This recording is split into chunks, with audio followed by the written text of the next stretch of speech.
time the Commanders came to Philly. They set it up for Jahan Dotson, who is 7 for 7 in his career with game-winning kick attempts. It's not an automatic. No, it's not. It is a 54-yard attempt. Hold your breath. Walk the bottom. The kick is away, and the kick is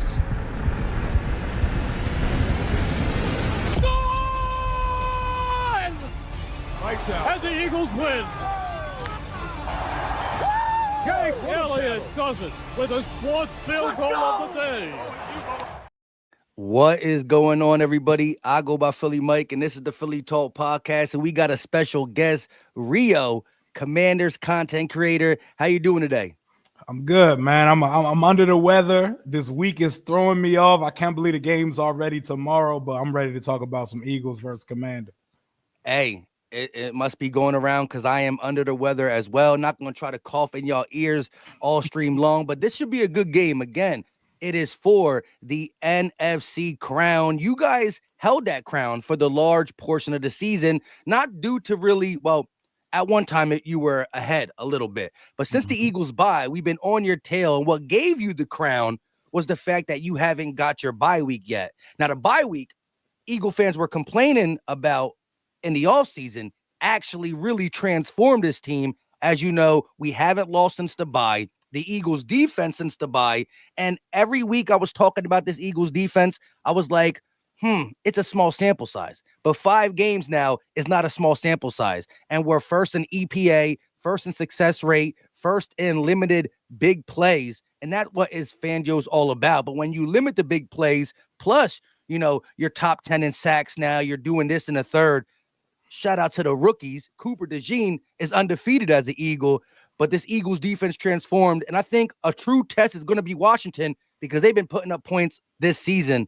How you feel about just the general consensus around this game? Do you see it more Washington's offense versus the Eagles defense or vice versa? Like if you win, what group on your team is going to stand out more, offense or defense? Oh, it's definitely going to be the offensive side of the ball. That is the strength of this football team. But I'm not going to do, I'm not going to be that guy that nitpicks and says, okay, the Eagles are going crazy, but it's versus bad teams, because in the NFL, each week presents a new dynamic. Each week presents a new challenge, and we're watching bad teams upset good teams every week. And like you said, that bye week transformed y'all. Unfortunately, for back-to-back years, we're getting stuck with a week 14 bye week. That is hard.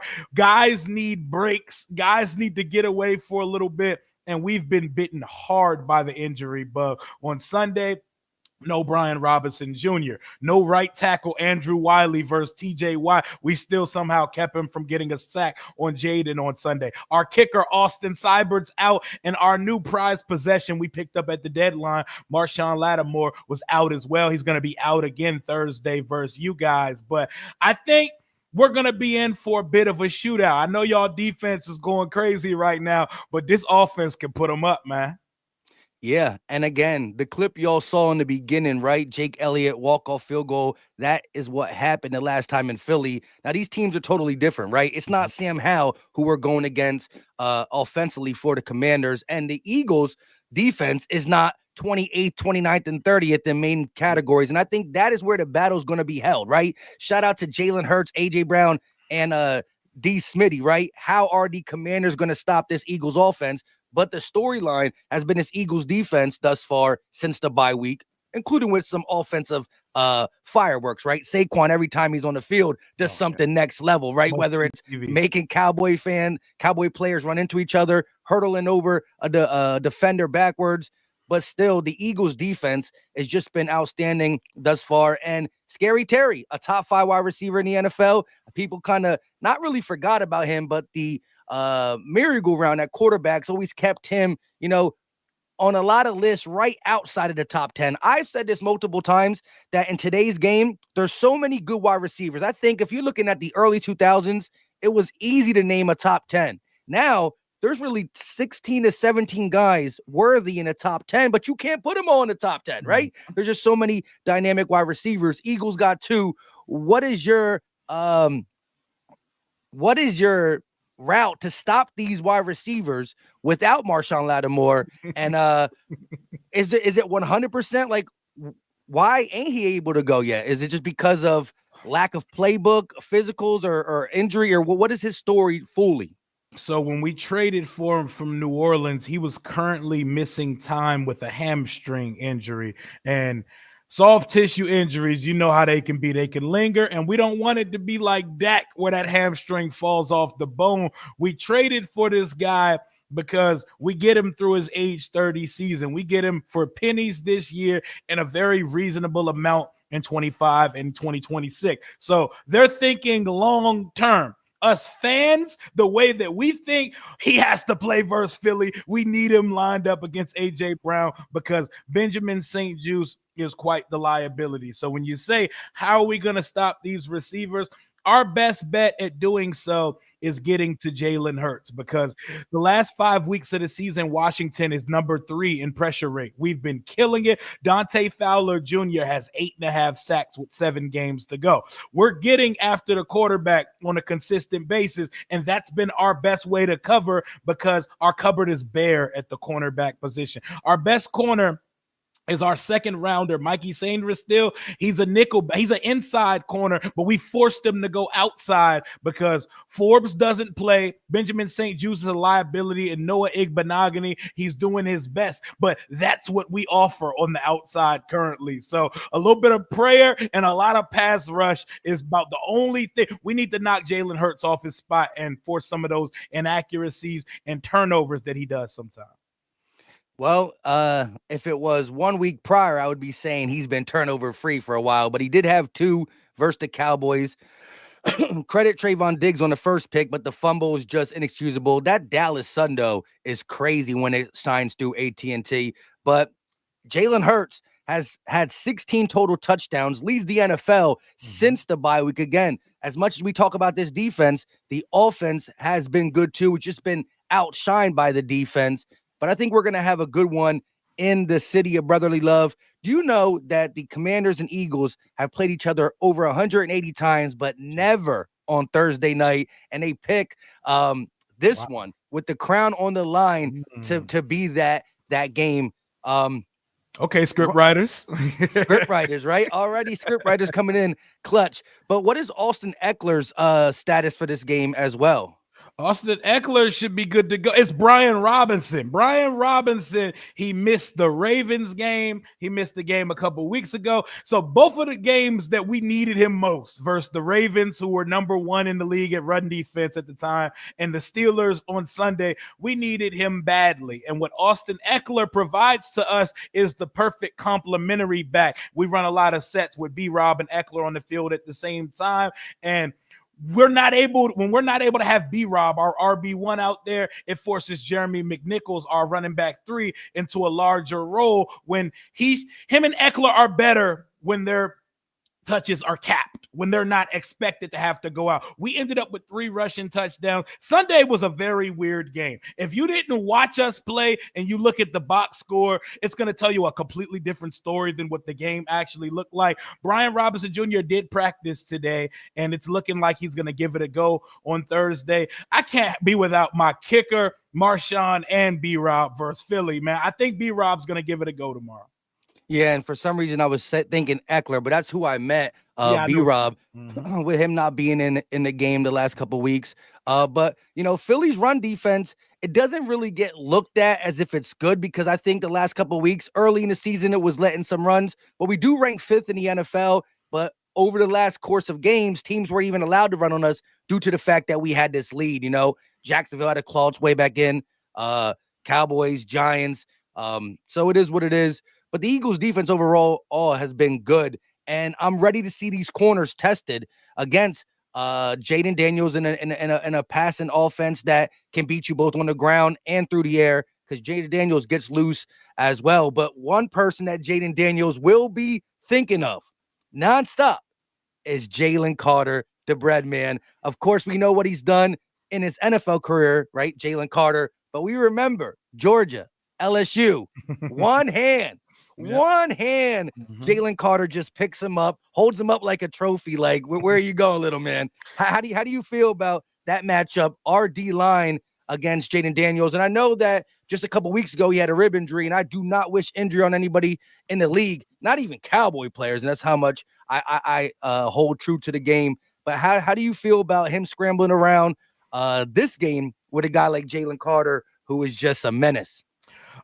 First things first, we gotta Jaden's legs are a part of our game plan. We do not use them as the almighty, like we have to rely on them, but they are a part of it, and it changes things when teams do not allow him to scramble and completely take away the zone read. That's another reason why we need Brian Robinson Jr. out there. But the biggest surprise for the Commanders in 2024 is our offensive line is really good. Our offensive line is really good. We brought over Bobby Johnson from the Giants, and everybody thought it was going to be an abstract disaster. Yet we're like top 10 to 12 in most metrics, protecting the quarterback against the run, etc. Tyler Biadasz has become the anchor of the middle of this offensive line. Sam Cosmi and Nick Allegretti are holding it down. Our rookie left tackle, third rounder, Brandon Coleman, he's been balling on the left side. He got tested a lot Sunday. Pittsburgh threw a lot at us up front, and Andrew Wiley was out. We had to put our third string right tackle on TJ Watt for 90% of the day. And we kept Watt sackless. We kept Myles Garrett to a game where he had no tackles, no pressures, and no sacks. We kept the Giants D-line 2 weeks ago, who lead the league in sacks, to 0 sacks. And we kept Watt sackless as well. So we're one of the more slept on units on the front. I put my faith in these guys protecting Jaden. Yeah. And again, the Eagles D-line was one of the not so good units early on, but it's coming on, especially with the rotation. I think we all learned as Eagle fans, Bryce Huff is a pass rush specialist. Like if it's not a 100% passing down, you might have to pull him out. So his snaps are limited. Plus he's dealing with a wrist injury, but his win rate versus Dallas was crazy. And he only played 12 total snaps. 10 of the 12 snaps were in passing down. So the Eagles coaching staff really looking at down and distance, right? And making sure we get him in on the right snaps, putting him in his 4-point stance and letting him do what he does best. His nickname is the Bugatti, right? He's not going to beat you with strength. He's not going to hold contain on the edge in the run game or against a scrambling quarterback, but he does get to the quarterback in the pocket. So it's going to be interesting there. Like I said, when you look at this matchup on paper, it's the 4th ranked offense overall, 377 yards per game. Total offense for the Washington Commanders against the 2nd-ranked defense, only allowing 274.1. So that is the big flashing lights to me. But I am going to be real curious to how your defense can stop this Eagles offense. When I look at your run defense overall, it ranks 28th. You're allowed almost 142.7 yards per game. And I want to hand the rock to Saquon. But I seen your corners, right? We know who Ben St. Juice is. We see him get beat by Mike Williams, who just showed up 3 days before the game, pretty much. Such a shame. But Emmanuel Forbes, last time he went against AJ Brown, dude was crying, right? He got torched. And I seen him tweet. You probably know more. But what did he say on Twitter just the other day? Like, I want it more than ever type. What did he say? Yeah, that tweet scared me because it looks like he's about to get his ass back out on the football field. I don't need the trauma of him being anywhere near AJ Brown on a football field ever again. But after seeing Benjamin St. Juice get burnt by a guy who just got on the Steelers roster 4 days prior to the game, a guy with no ACLs left in his knees, Benjamin St. Juice gave him a 10-yard cushion and still got ran by Mike Williams for the game winner. I don't know what that tweet was about by Emmanuel Forbes, but he's very not cryptic. Like when he tweets something, it means something. Like he starts with the Bible verses, and now he's saying, I want it more than ever. He's probably going to get on the field because he's been playing like 4 to 10 snaps in the last couple weeks. Yeah, and like I said, I know he hasn't been utilized much, but with the hate, I mean, I just see it on Twitter. You know, the way we were treating James Bradbury last year, y'all doubling down on your corner, St. Juice. So I was thinking maybe with that tweet, this wouldn't be the game that he should be really wanting to come in. I understand he's a young player and he wants to get back in and prove what he got, but I don't know, man. Against AJ Brown, that could be deadly for his confidence and the rest of his career. But like you said, we will eventually see most likely the full defense of the Commanders later in the season, I want to see what Marshawn Lattimore has. I'm not going to be the one to say he's no good, but I know AJ. I mean, I see one of the Commander fans post the AJ versus Marshawn Lattimore, and I'm looking at the video. Like, Lattimore did some stuff good, but AJ was cooking him still a little bit. It's not easy. There's not many corners that can just completely shut down AJ Brown. He's a complete receiver. Who's a complete receiver. People forget this dude was running 22 miles per hour in the offseason. You just see the big swole Batman. You don't think he could really run like that, but he can. But I look at it like this. Marshawn Lattimore on your team makes you guys better. Is he Sauce Garner right now? And them boys know, but he's a lot better than what you got. And you'll be surprised when you play for a better team, your play starts to come up too. You know what I mean? We've seen guys who had it kind of look like they're not that good, but it's the team, it's the morale. Look, say what you want about James Bradbury now. When we got him from the Giants, they were saying he was 100% washed. Well, that 2022 season, he gave us one great all-pro season before he became back wash again. And I don't know if Marshawn's going to give you an all-pro season, but it's definitely an upgrade to what you got out there, especially when now you can slide your nickel back in a nickel and do what you got to do. Let me ask you this question. Jahan Dotson, not many receptions, but the last 2 catches he had as a Philadelphia Eagle, one was a ridiculous climb the ladder over the body against the Jags and Kelly Green. Everybody plays good in Kelly Green. But the last one wasn't as impressive as it pertains to the catch point, but to me, made me feel better about him as an Eagle wide receiver because it was a back shoulder fade where there was no real reason to know that except for, oh, wow, Jalen and Dotson are getting a connection. Because that's the kind of throw he only throws to A.J. Brown, not even Smitty, because it's a legit trust throw. You're going to go and get it.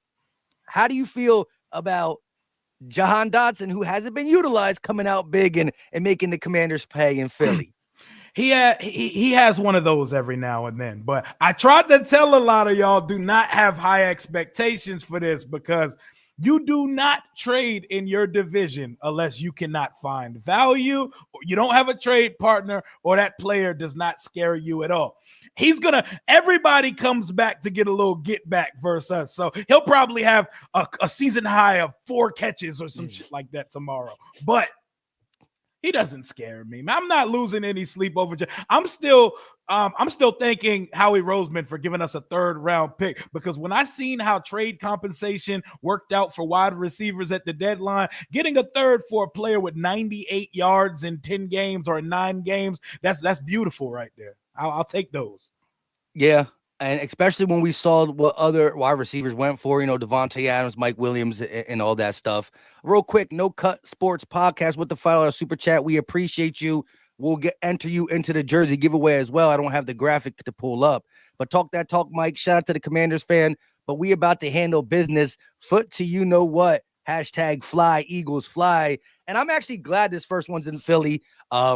Again, just this season in general. Maybe it's because we started out in Brazil. We've been on the road so much. I feel like we barely played in Philly thus far this season, so it's good to get home for a division game like this. We only had the crown on our head for 1 week. We're not trying to give it up that quickly. But when I look at Jahan Dotson and what he's done as an Eagle, I agree. I can't come out here and say like this, that, and the third.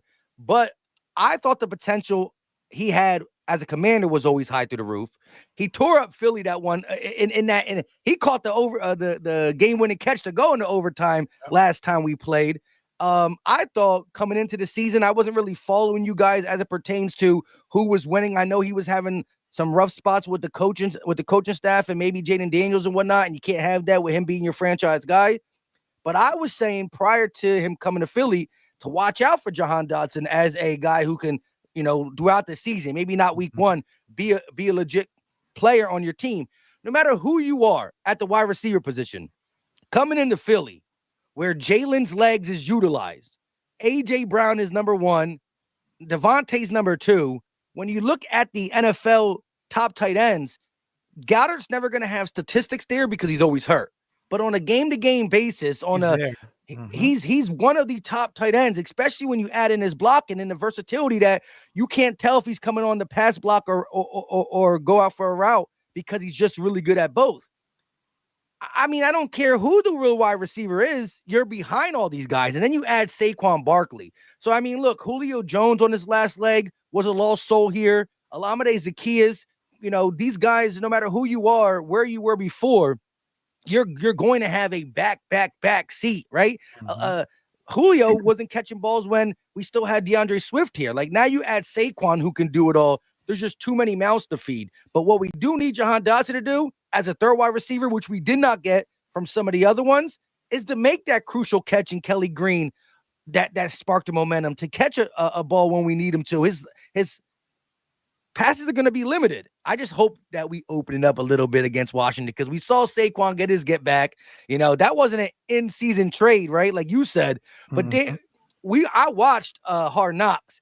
They kind of knew that Philly was in the running. That should have made them even be more strong and to put money into Saquon's pockets to let him come to Philly. And you see how that's working out. But how do you feel about your defense as it pertains to the run game? Could you see Saquon going for $150, or are you more scared about the pass game? If you had to be in that defensive huddle with your team, are you saying let's put 8 in the box and shut down Saquon and let's get beat by these wide receivers and Hurts, or zone it out and see what happens? What are you more nervous about in this game defensively?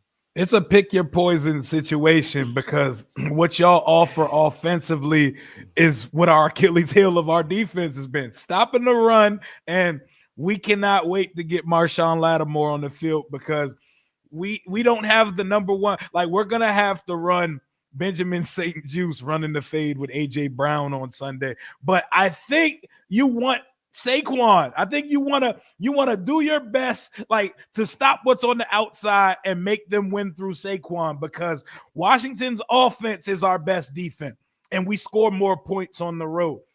Our 42-point output versus the first place Cardinals was on the road. Our 38-point output, our best 3 to 4 offensive performances of the year, all came on the road. Well, we did put up 40 once at home, but we play better on the road. We're road dogs, and that's going to have to be our best offense. Has to be, we need to be able to prepare for a shootout. We need to put up points, and we need the defense to bend, not break. And when Hurts has to throw the ball, we have to force him into turnovers, because we don't turn over the football. Like, there was a stat coming into last week's game that since 1933, we had the least amount of turnovers through 9 weeks of a football season. We only turned the ball over 3 times. The only reason we turned it over Sunday is because Alameda Zaccheaus cannot catch punt. He muffed 2 punts, and we lost one, which gave the Steelers the ball at the 13-yard line, and he gave them a touchdown. So, offense is our best defense in this game.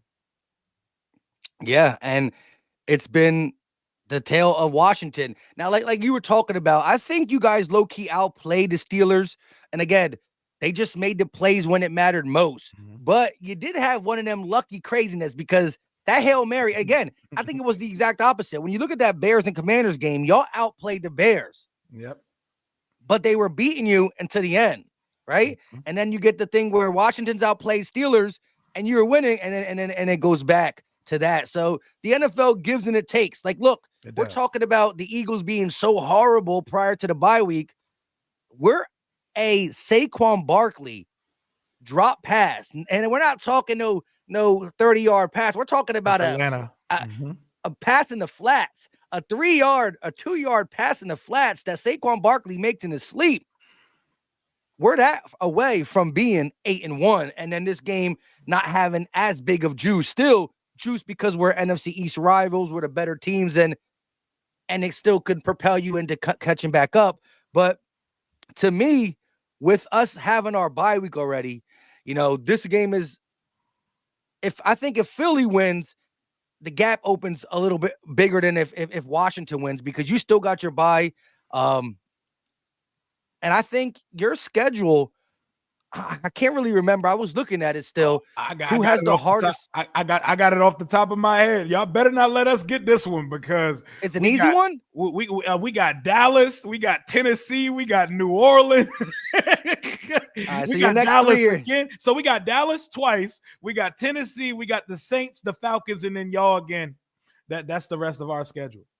All right, yeah. So, like you said, Thursday night football, middle of the season, could have the biggest say in any game of week 11 for a division leader. There's some good ones this week for sure, but this could be the game that changes everything because then it will be catch up mode for everybody. The Eagles still got some tough ones on theirs, but if you got Dallas, New Orleans, Tennessee, Dallas twice, the way they're going, that's just gimme games, and Tennessee's no good either. So it's interesting. And again, it's in Philly. I want to say that Marshawn Lattimore not being there is definitely a big blow, but you've been playing without him. So we still have yet to see how good your defense can play with them. Again, I wanted to come on here and say hot take that Saquon wasn't going to be the one to beat y'all. But then when you just said that you rather allow Saquon to do what he do and really try to shut down these outside receivers and slow down Jalen, that kind of caught me off guard, to be honest. See, because most people would say you want, like my guy Bald Eagle just said, you want to stop the run first. But fam, you have not seen Benjamin St. Juice in the wild. You've not seen Benjamin St. Juice with the game on the line, bro. It's a rinse, wash, repeat. Every time a game is in jeopardy, you can either expect St. Juice to get beat for two things: a pass interference or a touchdown. One of the two are going to take place. Like I'm doing everything I can to not get beat in the passing game, because Saquon, he can get his stuff off, but if we're locking up on the outside and we're not letting Jalen, I don't know, man. I'm selling out on the pass game, and I'm giving y'all the run, bro. Well, you know what they say, your best defense, you say your best defense is your offense, but if our offense is, if Saquon's rolling and he's getting 6, 8, 10, 12, or 6, 8, 4, 3, 6, 8, 4, you know, Jaden's only going to have us so many possessions then, you know what I mean? If we could limit that Washington Commanders offense, and it is funny that you guys do score more points on the road. And again, last year's game came down to a field goal. Win or lose, do you see any team winning by double digits? Or do you think it's going to be a gritty fight to the end? I think it's going to be a shootout. I think it's going to look similar. It may not be as many points as last year. It could be something 30-27, 28. So you're definitely 27. smashing the over, right? 52. I think the 52 is over. I'm hitting the over. I think for the second week in a row, Thursday night football is catching a heater. Last week with the Bengals Ravens, I think we're going to get another. Bro, we score points, bro. Would you go for 2? If you get the tying touchdown, would you pull the Cincinnati Bengals play and go for 2 in a kill, or would you take it to overtime again? It's hard because I can't have my defense on the field in overtime. I'm going for the win. I'm doing what the Bengals did because I'm expecting Cliff Kingsbury to dial up a better play. Like, our offense scores points, man. Like, the Steelers, only one team had scored points on the Steelers all year. They've given up 14 points a game. We played like a C-plus offensive game. We had 6 drops. Jaden missed a big throw to Luke that may have been a 97-yard touchdown. Oh, I seen that. Yes. Yeah. That was crazy. There were 6 drops. 2 of those were touchdowns, and we still put up 27 on Sunday. We're going to score some points. I think I had to go for the win in that situation. Interesting. And the way Dan Camp, their head coach Cliff Kingsbury, they definitely might co-sign your opinion. Bald Eagle with the $5 super chat, like Rio said, anytime it's a pick your poison off in between stopping the run or a pass, you always stop the run in the first. You need to get as many possessions as possible. That was my thinking too. Even if the pass game's working, right? If our pass game's working, we're getting chunk yards, we're scoring quickly. That's allowing your offense to get out there more. So it's a real shootout thing. But, you know, one thing Saquon can do is he's not only going to nickel and dime you. He's going to run that 50-yard touchdown. He's a home run hitter as well. So it should be interesting. Yo, you know that Zach Ertz play that ultimately decided the game on 4th and 10 where Jaden put 11 yards? You know, we were 11 for 11 on 4th down before that. That was our first, and we should have come. So we should be 100% from the field, 12 for 12 on 4th down this year. That's something to watch for because our kicker's out again. Dang, I didn't realize you were that dominant. I know you guys were good on 4th down. I didn't know it was 4-11. That's crazy. And some of those were going to go in like 4th and 5, 4th and 6 type situation. And then, like you said, your kicker being out, I don't see anything No 50-yard field goal should be attempted at that point. You're in the 50, you're either in 4th and 4, 51-yard, or 4th and 4, go with it, Jaden Daniels. If your efficiency is that good, I can see a lot. And you already know, getting it or not getting it, that is the Eagles' MO. We go for it on 4th down a lot in our territory. 4th and 1 is automatic. That's the brotherly shove, which Jacksonville, if teams are starting to watch that tape, they kind of shut it down a little bit. Anthony C with the $2 super chat. I want to see St. Juice. He's barbecue chicken. Sure I is. think everybody will agree with you, Anthony, on that one. And this is why he does not want to see guys like AJ Brown and Smitty get loose. Smitty always has a catch against y'all. Like AJ did his thing, but Smitty always has that one crazy type catch going up, climbing the ladder. Slim Reaper should be real interesting. Again, I want to shut your run game down too. Like I said, I think that Scary Terry, Jaden Daniels, the passing game, and his elusiveness running is tough. But I feel like if we can keep you, in 3rd and long, if we could keep you in passing situations, then we can surprise Jaden Daniels. We can throw some blitzes in there. Again, your offense is going to be probably the best. It is the best offense we played since the bye week. When you look at, the Bengals were in there. The Bengals offense is good. And we did a number on them, but this is either tied or right with the Bengals as it pertains to best offense. And I'm real interested because Cooper DeJean has been a monster from the slot. The tackling has been better. He's undefeated. We see what Quinyon Island is doing. Now, he doesn't shadow or follow, but he stays on one side. In Slay, for all the crap he gets in Philly, it's mainly due to his podcast and going on Micah Parsons stuff. His play is still there. Like, he's had multiple PBUs this week. We've seen Isaiah Rodgers come in and play pretty well. So I'm really interested to see this. I would agree. I don't know how big of a shootout, but I already put one of my bet slips in. I do got the over. I could see this being a 30-ish, high, like 30 to 25, 30, 27, 34, 31. Like, it could be like that. And I don't think our defense is going to get absolutely cooked. I think we're going to have some big stops on you, but your offense is good. I got to put respect on it. Again, I did not see Jaden Daniels in this Washington Commanders team being this good this early, but I was, again, that who I thought was a scary quarterback coming into this draft. All the Drake May talk and blah, blah, blah was just like mind blowing to me. And it should be interesting. And Jaden Daniels, he got that Jalen Orr where, even when his statistics don't look that good, he wins. You know what I mean? Like, and he'll do it both ways. Like, he'll have his games where he only throws for 200 yards, but then you can add 80 something yards rushing in there and key first downs moved. To me, I like that. There will be some people who want the traditional passer and this, that, and the third. No, I just want to score. A touchdown counts the same both ways. If I had to ask you 50 yards or over under 50 yards for Jaden Daniels rushing, would you click the over on that this game against an Eagles defense? He's a big game player, man. Going back to school when them lights are the brightest, man. The last time we were on prime time was in Cincinnati, and he went crazy in that game. I know y'all are not the Cincinnati Bengals, but I think he's going to be right around that 50-yard mark, probably like 47, 48. That's where he's lived for majority of the season. See, the Steelers, they said we're not going to do any of that quarterback running stuff. They held him to 3 yards rushing. So, also, big play, big turning point on the final drive that we had the ball.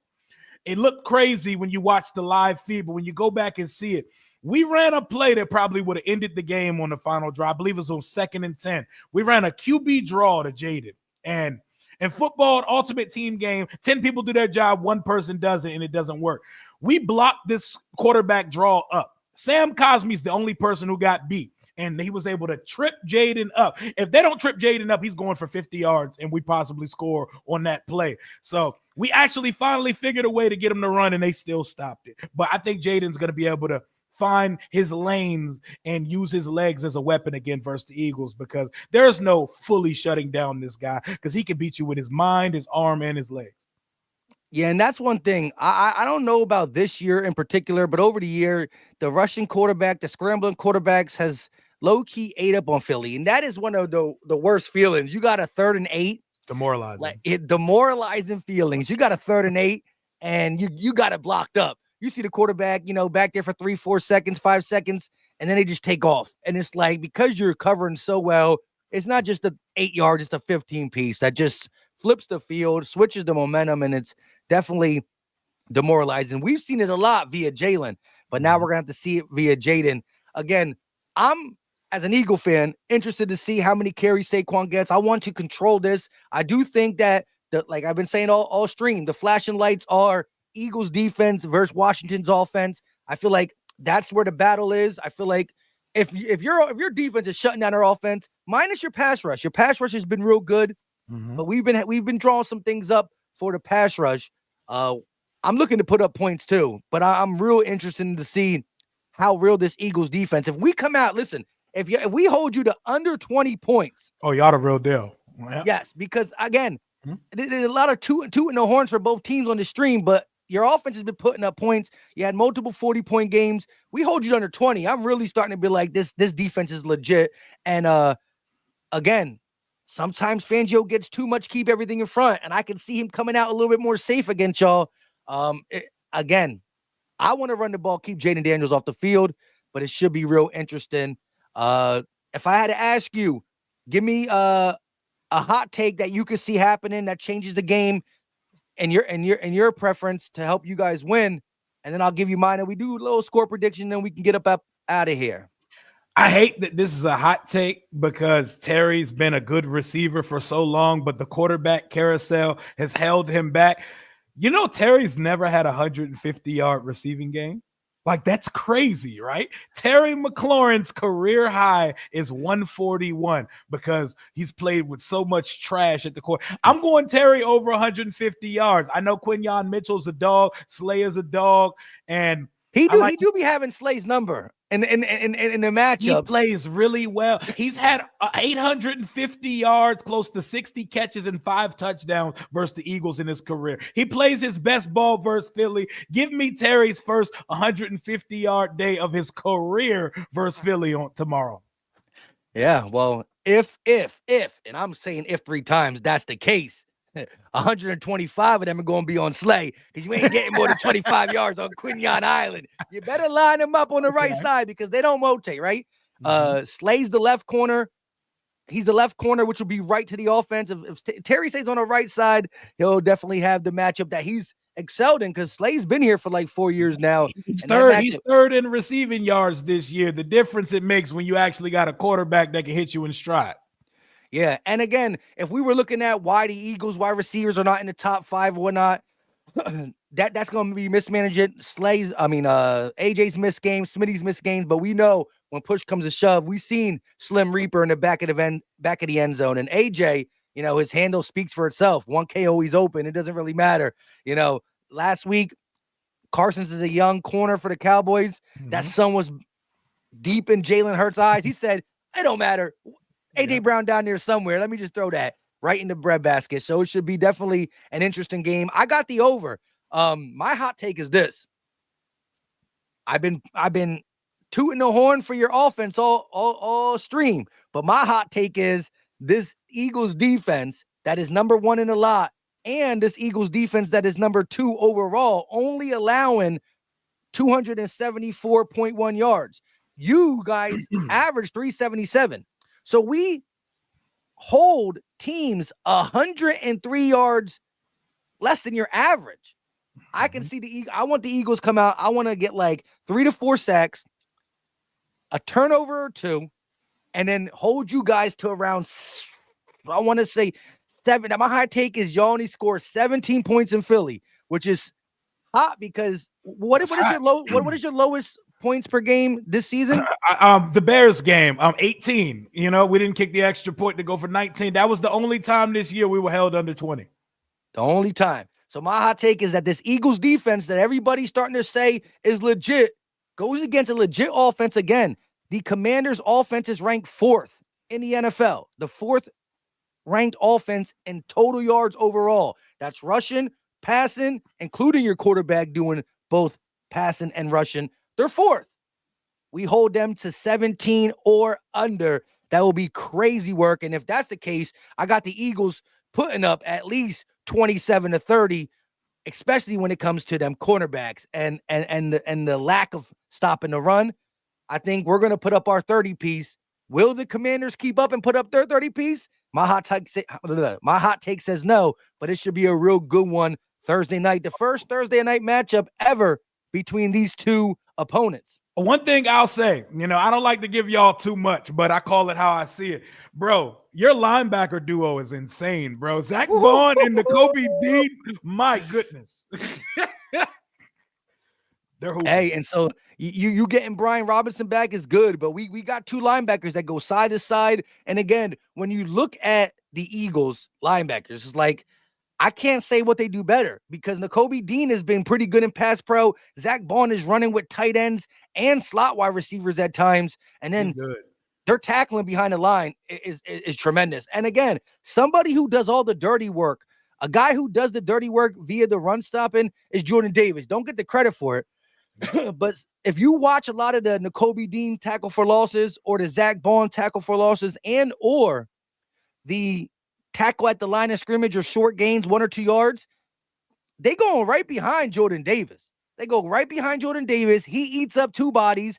That clears it out. See ball, get ball. And shout out to Zach Bond, who, again, I think all of Eagle Nation wants to see a contract happen before this end of this year. He's so nice, bro. Where did he come from, bro? I hate watching him. I'm like, damn, he is so good, bro. Yeah. ML Football, that ML Football site on Twitter, screen recorded the comment section of when the Eagles signed Zach Bond. They don't got me in it. I'm in the screenshot, but I'm like, good signing. But I see so many Eagle fans saying, who's this? Who is this guy? He's not even good. He's a special team player. And you know what the crazy thing is? It was just brought up via yesterday's press conference. Vic Fangio said they asked him about the whole introduction or scouting of Zach Bond, blah, blah, blah, blah, blah. They literally, Fangio said that Howie Roseman walked up to him and said, I'm looking to sign Zach Bond. He could be a backup pass rusher or maybe a special teams player. Fangio said, I'm not familiar with him. Watched the tape and he said, nah, he's an inside linebacker. And again, with the Saints, the dude had 20 snaps at inside linebacker. He was a special team player. He was used as a pass rush. He only played inside linebacker maybe 20 snaps in his career there due to injury. And if you look at the Saints defense throughout their years, they've always had decent and good linebackers, right? Yep. So maybe that's why he can get on the field. But Zach Bond is a stud. Before last week, the only linebacker rated higher than him was All-Pro Fred Warner. But that was the grade, the rating prior to this last game where he had 2 forced fumbles, 8 tackles, a fumble recovery, and he just got player of the week, NFC defensive player of the week. So he got to be above Fred there, but this is just crazy. And he's only getting paid $1.3 million. The dude's signing up for a nice contract, but Nakobe Dean, a lot of Eagle fans were out on him too. So it's good to see them back. But as much as I think they're going to play up big, the key for the Eagles to really shut down the Commanders is through the secondary. CJ's playing better. You got the milkmans in a secondary, Cooper DeJean and Reed Blankenship, who's playing well. I'm curious to see how that goes. Again, my score prediction, my hot take was to hold you under 17. But if I'm going to make the score prediction and try to be as close as I can, I'm going to predict 30 to 24. 30 to 24 is going to be my prediction. It's over to 52, which I smashed. 30 to 24. I think it's closer in the third quarter. I think it's pulled away in the fourth, but it's going to be some highlight plays in that game. That is my prediction. My hot take that I hope is not too hot is that the Eagles' great defense, now playing one of their better offense, holds them under 17, which nobody's done to the Commanders except for nobody, because the 18th would be higher. That was the Bears, and that was an ugly game too. That was a real ugly game. And that was a game where we were in their red zone the whole day, but we kept having to settle for field goal. So, yep. And again, you should have went for it on 4th down with you being so good. You should have hit it. I mean, you should have did that. But yeah, so what do you got score prediction wise? I'm going to go thriller, 28-27 Washington. I'm not giving us no field goals because Zane Gonzalez in a tight pinch, he made some field goals for us on Sunday. I don't want to depend on a kicker we just got off the street last week. I'm going all touchdowns for us, 28-27 Washington, and Jaden Daniels puts up another amazing, phenomenal superstar performance in prime time. Give me 28-27. For those of you who think I sound crazy, I'd like you to know that Sam Howell put up 62 points on the Eagles last year. We scored 31 twice with Eric Bieniemy, sorry ass, calling the offense. So this is a whole different offensive animal. We were bottom in the league last year. We're top 3 to 5 in so many offensive metrics. So just know that there's an offense capable of scoring coming into your stadium tomorrow. True that. Your offense is definitely capable. But again, when we look at the 11 defensive players that were out there last year, Bradbury, he not going to be there. Kevin Byard, he not going to be there. Zach Cunningham, he not going to be there. Nicholas Morrow, he not going to be there. Who else was it? Vontae Maddox, he not gonna be there, so this is a different y'all ain't seen that boy 5 yet, man. Y'all ain't seen that boy 5 yet. I'm telling you, it's different. You're gonna see. Y'all gonna see tomorrow. but one person you do know who he is, and again, up and down season last year, but it's starting to come back into him, and everybody's saying, and I say it too, that the 2022 Jalen Hurts is here. Nah. This is 2024 Jalen Hurts. Again, 16 total touchdowns in 5 games. You can add it up. That's over 3 touchdowns a game for 5 straight games. Jalen Hurts is coming into his own, not the 2022 version, but a new 2024 version. And when it's a clean pocket, which I don't know how much he'll have there because your pass rush has been good. Get active up front. He's one of the better quarterbacks. He's top 6, top 5 in the league with a clean pocket. And Kellen Moore has been evolving this offense time in and time in. Like I said, that's why I love this matchup, because you could look at last year's and say Sam Howell has, like you said, 60 plus points on this Eagles defense, and your offense got better. But this defense is brand new. We're talking out of the 11 starters, 7 of 11 starters are different.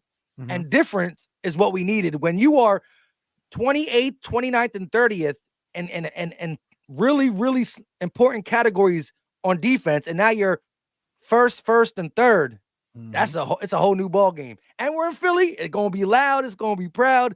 You play better on the road, but man, does that Eagles crowd play a part. Let's expect some false starts, at least 2 false starts. Are we good for procedural penalty? Are we good for our biggest Achilles heel on offense is ourselves, man. In these games, I've learned that the team that stops our offense the most is us, because we've killed so many drives, illegal shifts, false starts, and that's been our Achilles heel in the red zone, and drops.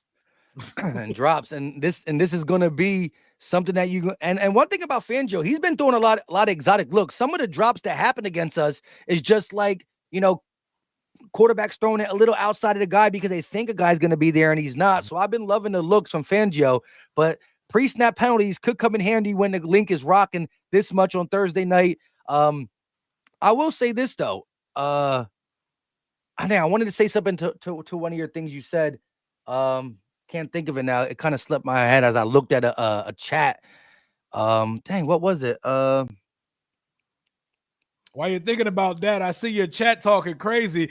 I'm bringing it up because I'm saying that we can score points better than we could score points in years past. I'm sorry if context is a little bit too much for some of y'all. We're a ball knower on this side, so I'm going to break it down how I see it. But, yeah, you can get back to what you were saying. I just had to say that real quick. And again, I would agree with you in the sense that this offense analytically is just, again, you're not the fourth. We got hella new play. We have 14 new starters and 24 different players this year. Head coach, OC, a bunch of new players. This is a different Commanders team. Mm-hmm. I think what got my chat so strong in there is just the defense has been balling to another level. Y'all are hooping. But mm-hmm. It's easier to shut down a Cowboys, a Giants offense, and a Jags offense. Now, the Bengals offense was another real deal Holyfield offense. That's what I was saying. When we played the Bengals, I said, this is going to be our true test, right? We shut down the Giants. No, well, actually, our defense shut down the Browns because the score looked differently because it was a block field goal that went for 7. So no touchdowns for the Browns, no touchdown for the Giants. I was like, let's see how real this Eagles defense is. And then we hold the Bengals to 17. I said, oh shit, it's real. Then we go out there and hold the Jags to a low score again. How did the Jags catch back up? A fumble return for a touchdown. That doesn't get credit again. Yeah, true that, Sirianni. But that doesn't get, hey, yo, Saquon was down. That boy hit his ankle. Anyways, that doesn't get credited against our defense. So again, the defense was balling. And then I say what we did against the Cowboys, but this is the next true test to the Bengals. This one is going to be in Philly. And so that's why I think Eagle fans can, pump their chest because of the fact that the Eagles won the last 5 or 6 versus the Commanders. I know it's a different team, but this defense is as different as your offense is. This defense is as different. And again, that's why I love it. Eagles, second best defense overall against the Commanders. 4th best offense overall, but it's a top 5 unit versus a top 5 unit, second higher than 4th, but they're still real close. Let's squabble. The squabble. My question was to you, what was Zach Ertz's best game? Do you know off the top of your head? Has he had like a close to 100-yard game this year? He had like a 66-yard game. He caught a touchdown a couple weeks ago, but he doesn't go off. But the biggest thing with Zach is every time he touches the football, he immediately has to get to the ground. And no yak Zach. Yet no yak Zach. I've learned. I speak fluent no yak Zach now because every time, like I'm begging Cliff Kingsbury to at some point unleash our 2nd-round pick, Ben Sinnott, out of Kansas State, because we've only used him to block. We ran him. He threw a touchdown to him versus Carolina. We haven't seen him since. We need a tight end with a little bit of wiggle and some dynamicness to him. There you go. Real quick, chat. Drop your score predictions, your honest to God score predictions in the chat. We're not going to go over them all, but I would like to see some of them. And that's my thing. Zach Ertz's first game back in the link versus Philly. I know he's going to have a little pep in his step. He got a lot of brothers out there that he loves.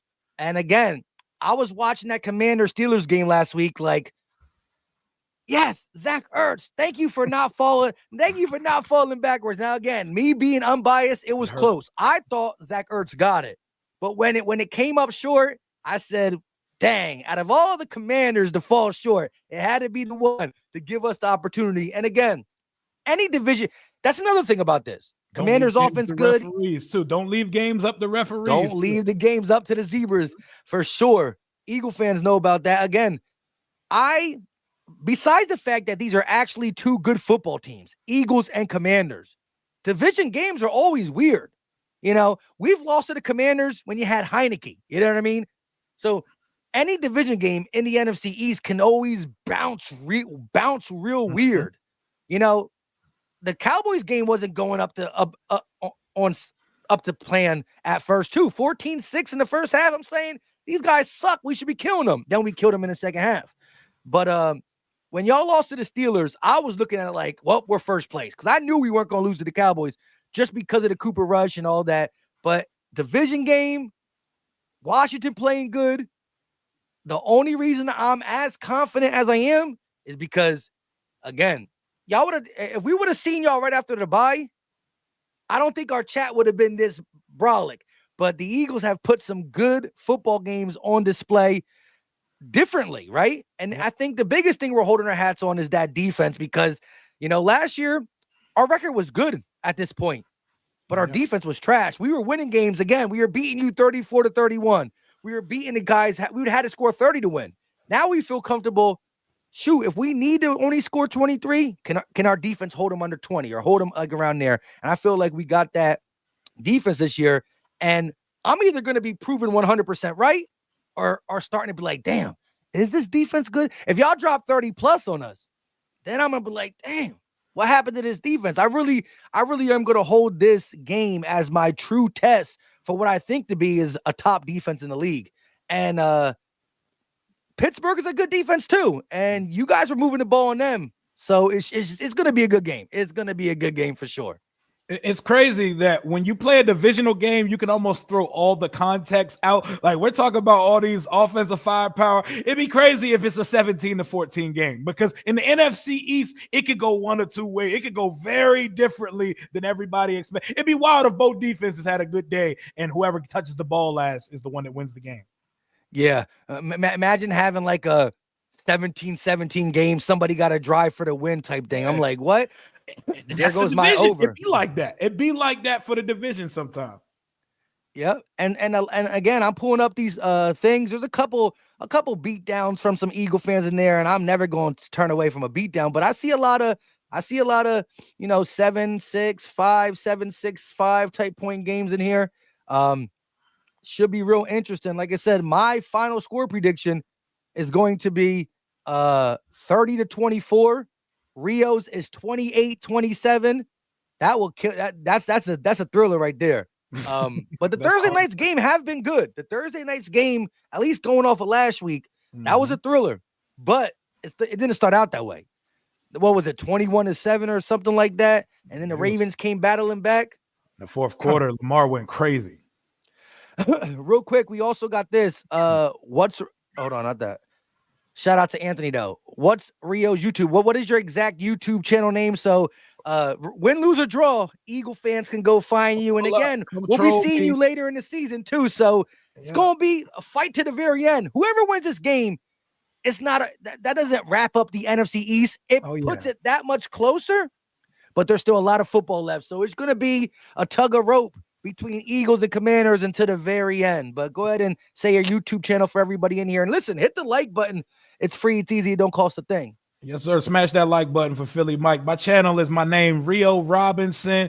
I'll be live through the whole game and live afterwards for a post game. Come and troll me if y'all beat us, because, I'm going to take the L on the chin if that's the case. Don't be afraid to pull up if y'all lose either, though, because we're going to talk ours on that channel. But, yeah, let's get it on, man. I'm ready to go. I think rightfully so. Y'all are the favorites at home coming off 5 wins in a row, but we're going to be in this joint. There's an NFC East battle, great offense versus great defense. Y'all got a little bit of both and still one of the best rosters in the league. I respect what y'all got, but I'm not trying to hear all that, man. I want a dub tomorrow, man.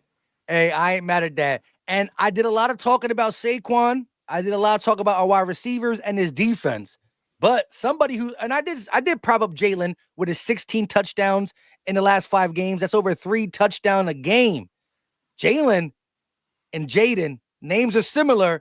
They calling Jaden Daniels top this, top that. Jalen Hurts over here like, wait a minute. I was an all-pro quarterback in 2022. I went to the Super Bowl. My team is now the NFC East front runners or leader going into this game. This is my city. We playing in Philadelphia. So I'm going to be interested to see the battle statistically, right? The Eagles and Commanders scoreboard. But who balls out more? Jaden Daniels, LSU, Jalen Hurts, not Alabama no more, but Oklahoma. This is going to be a good one. And again, they both can get it both ways. Check this out, though. Jalen Hurts is making history. He's the only quarterback ever to have over 100 passer rating, a passing touchdown, and a rushing touchdown in 4 consecutive games. Wow. The streak was 2. So when he got past 2 and made it 3, he had the record. Then he did it again. So now it's 4. So if he does it one more time, he already made history. He's just making the record hard to beat. And the reason when I first heard that, I'm like, dang, really? 1 passing touchdown, 1 rushing touchdown, and 100% and 100 passer rating or better. No one's done that consecutively, like 3 or 4 times. That's and I think about this. Some of the best running quarterbacks, Lamar, Vic, Cam, they go a game without a pass and a touchdown. Or they'll go a game where they won solely off their running ability. And even if they pass a touchdown, but their passer rating ain't high enough. This to me, and again, we know who Vic, Cam Newton, and even Lamar Jackson are as runners, right? But this is going to show that when Jalen Hurts gets compared to the rushing quarterbacks, that when you look at the do it best of both, Jalen Hurts got to be right there, if not up there, because he's showing that runners can pass and run for a touchdown, but can they do it with 100 passer rating each week? This is crazy. And so I'm looking for 5th week consecutive 1 rushing, 1 passing, and just give me 101.2. He don't got to throw for no 150 passer rating, 100 passer rating, no turnovers. That's going to be crucial. Well, you said you don't get turnovers in this, so we shouldn't turn the ball over. Just putting that out there. The game changer versus Pittsburgh. We do not turn the ball over. Olamide Zaccheaus muffed 2 punts in a row, but he recovered the first one. He gave them the ball at the 13 the second time. We've only turned the ball over as an offense 3 times in 10 weeks. Wow. That's until the least last week since 1933. Yeah, Jaden Daniels only got 2 interceptions on the season, right? Yep, 2 interceptions and we had a fumble. That's it all year. Well, there you go. Eagles versus Commanders. 28-27 says Rio. 30-24 says Philly Mike. His hot take is Scary Terry gets the most receiving yards ever, which is over 150 for Scary Terry versus this Eagles defense. I told him if it's true, it's going to be against Slay, not my boy Quinion. But my hot take is this red hot Commanders offense has a season low 17 points. And if they only score 17, maybe my 30 bumps down to 27, but that would be crazy. I appreciate y'all. Hopefully he can come on, or I can go on his show for the Washington game later in the season since he'll have the home field advantage. Appreciate having you on. And again, Rio Robinson, go check him out. He'll be live during the game, post game. I'll be live during the game, but I don't do a post game win, lose, or draw. But definitely go show him love. And if he wins, go give him his flowers. We got to keep it real on this channel. Until next time, y'all know what time it is. We out. Peace.